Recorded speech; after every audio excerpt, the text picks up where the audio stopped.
the Western Conference Finals. About a month ago with Rachel Nichols, I picked San Antonio to win the West. What was interesting yesterday, SGA won the MVP, Jokic second, Wemby third.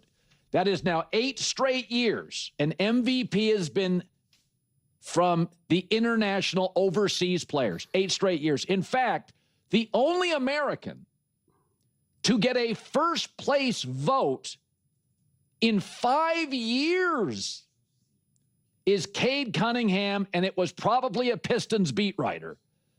But tell me again how the basketball culture in America, it's all good. In baseball, there's been a massive infusion of international talent that is awesome. But there's still all sorts of great American players, top of class. Paul Skeens, Bobby Witt Jr. is unbelievable. Aaron Judge, Bryce Harper, great domestic players everywhere, mixed with amazing international players. Because in my opinion, our baseball culture is excellent. Our football culture is amazing. Hell, I'd say our hockey culture is great. There's not a lot of ice rinks all over the country, but we just beat the Canadians for the gold. Our hockey culture may not be massive, but it's well coached and they care about the right stuff. Our basketball culture, think of where we are now. Basketball was invented by Naismith here. We've developed it, we've manufactured it, and the majority of the best players now are from overseas. The last American player to even finish in the top 2 of voting is LeBron 6 years ago.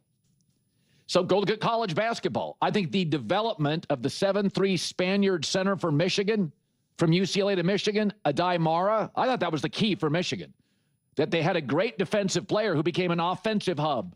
And that is what has happened to basketball. All right, I think it's honestly kind of disappointing that when Shai Gilgeous-Alexander wins the MVP award, we immediately turn it into this whole international versus American narrative. Like, I don't view SGA as an international player. I don't view Wembanyama as an international player. I don't view Jokic that way either. I just see them as NBA players. Am I the only one here? I just look at them as basketball players, plain and simple. I don't understand this obsession with constantly drawing that line in the sand. Personally, I just don't get it. When I'm watching Wemby play, when I'm watching SGA play, I'm not thinking about which continent they were born on, what their passport says, or whether they're US citizens. None of that matters to me whatsoever. Not at all. And then people want to talk about baseball culture? Are you kidding me? Every single interview with the biggest stars requires a translator. So I don't even know what we're talking about regarding baseball culture right now. The most popular player in that sport is Ohtani. So that argument doesn't even make sense. And Team USA didn't even win, you know? So honestly, I don't know. Nationally, the US is always going to be at a bit of a disadvantage because it's the entire world you're competing against. You're literally able to pull the best of the best from across the entire planet. The moment other places start caring about a sport, you're always going to be at a disadvantage in that regard. It's like saying basketball was invented in, I'm making this up, I don't know exactly where, New York, New Jersey, wherever. And that's where all the talent came from. But then we invited Pennsylvania, California, Texas. Eventually, you're going to have a lot of great players from those other states too. Now, I'm not saying that nationally or culturally basketball needs to be higher quality in the US. I'm not saying that at all. We all know there's been a problem with youth sports for quite some time, but it's not just basketball. It's everywhere. It really is. Baseball, football, soccer, basketball. It's everywhere. That much is very clear. Anytime you have young kids or nieces or nephews, you see it right away. The structure and the way everything unfolds is pretty crazy. It's now dominated by parents who have no idea what they're talking about. It was very eye-opening to go to my nieces and nephews' games and see the parents now and think, oh, you all have no clue. You've never competed at a high level at all. Like, not even close. Occasionally you'll see other parents who obviously know what they're talking about and have been there, but the vast majority? I just hear the conversations, some of the things they're saying, the way they approach things. I'm not the person to insert myself, so I just nod along. Yeah, no, for sure. Definitely. Gotta push the ball down the field. Coach is great. Yeah, it's great to be out here. But yeah. I just think it's a shame, personally. SGA wins his second consecutive MVP, and the headline is, have international stars taken over the NBA? And I'm just sitting here thinking, SGA is just awesome.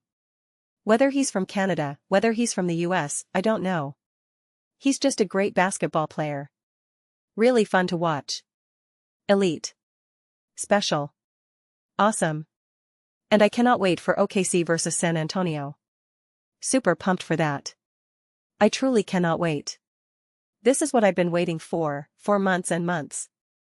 I also find it funny how Colin said he thought it was going to be OKC at San Antonio, and I don't know about that. People have been panicking and having meltdowns throughout this season and throughout this playoff run. So we've had a lot of people tossing and turning during these playoffs. Listen, I think there's an argument, and I've said this before, that SGA shouldn't even win the MVP because OKC is just so great and so complete to begin with. As we've seen, they've won playoff games where SGA wasn't even close to his best. And believe me, that's not a knock on SGA, and it's obviously not a knock on OKC. It's just a testament to how great this Thunder team is, how awesome they really are. It speaks to their overall greatness, how balanced they are, how they're not relying solely on one guy.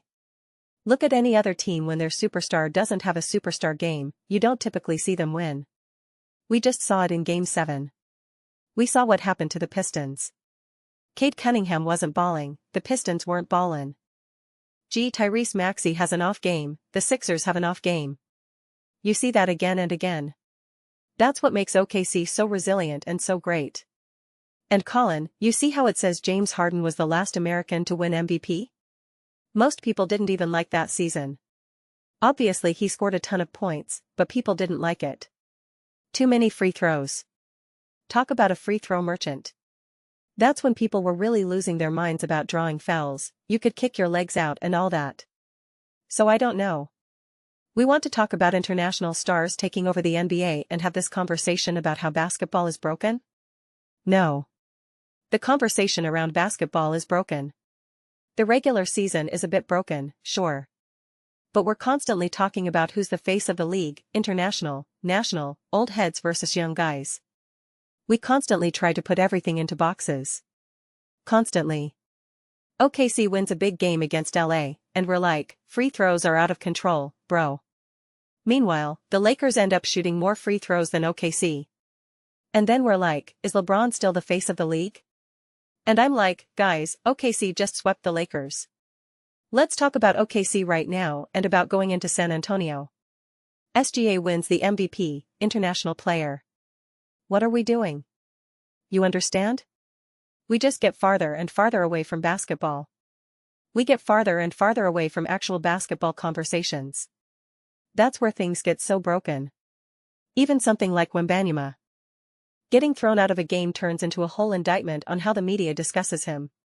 Rather than just talking about the intensity of the moment itself, it becomes this whole other thing. It's something I've observed for a while now.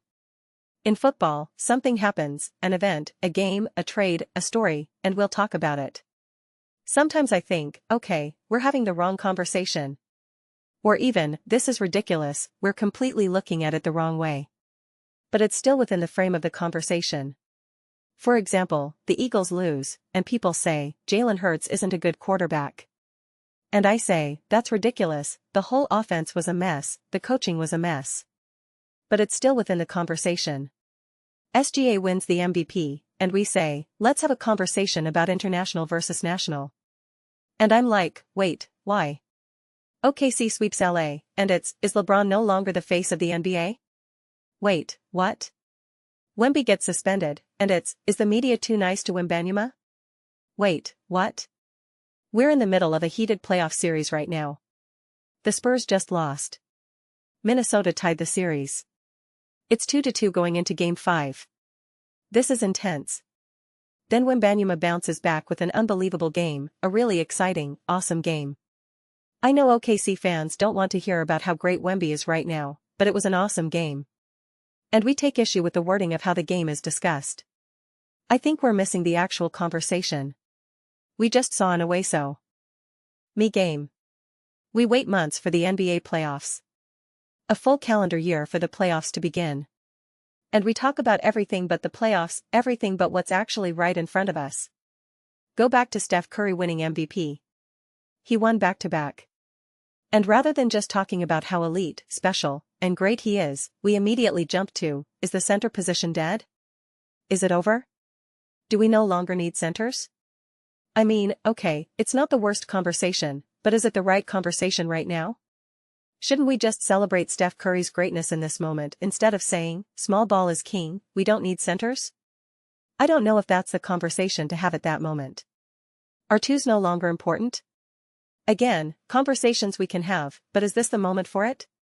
So I don't know. It just feels frustrating to me, personally. Those are just my thoughts. I would absolutely love to hear yours. What do you all think about SGA winning his second consecutive MVP award? How excited are you for this OKC versus San Antonio matchup? Oh my goodness gracious. I cannot wait.